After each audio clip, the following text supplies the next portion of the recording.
بسم الله مقعي وراقي فارح إبراهيم قدوميها محكمة معمول في مقالة تشكيجة waxaan dul istaagayaa qiimeynta sanadlaha ee maxkamadda guud ee dawladda deegaanka Soomaaliya ay u qabato maxkamadaha deegaanka qiimeyntan aan ku jirno sanadka 2017 waa sanadkii labaad ee galno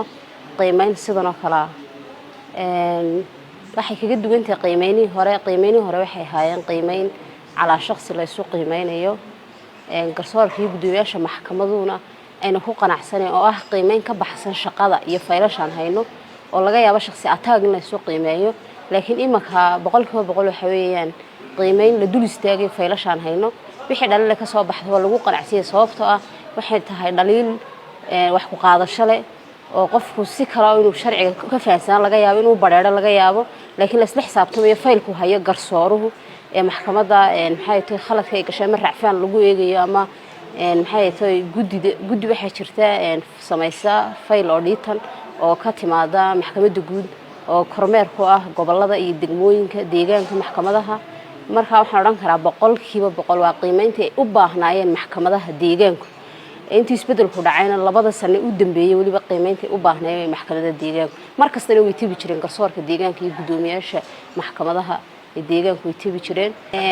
ujeedada loo qabanaya waxa weeyaan 10kii bilood ee soo dhaafay wixii ay qabteen garsoorka deegaanku dhamaantood ma sidii ay haayeen faylashu iyo shaqada ahayd bay u qabteen si ka duwan bay u qabteen waa isla xisaabta weeyaan ku salaysan faylasha weeyaan wax ka baxsan ayna jirin si gashi loogu qaato wixii dhaliilana gashi loogu qaato sanadka dambe la isaga saxo wixii saxitaan dhiirigelin kuwa kale ay ugu sii qaataan weeyo ku shaqeeyo labaduba dhanka maxkamadaha waxa ka muuqda isbedel ay tabayeen gudoomiyaasha maxkamaduhu iyo garsoorka maxkamadu iyo shaqaalaha maxkamadu isbedel ay 100% tabayeen baa ka muuqda ha u badnaato labadii sano u dambeeyay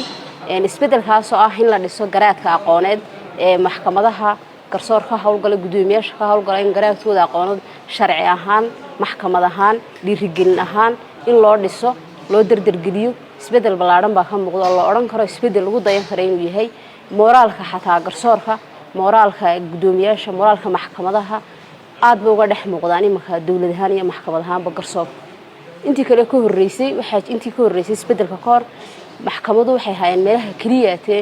shakhsi ataag wax lagu qiimeeyo shakhsi ataag wax lagu eego laakiin nidaam maxkamadeed total isbaani ka muuqanba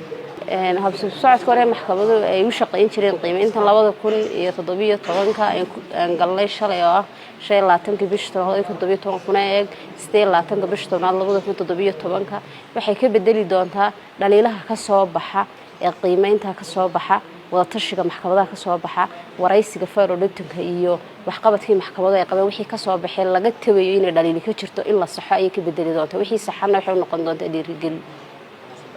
idinka mudan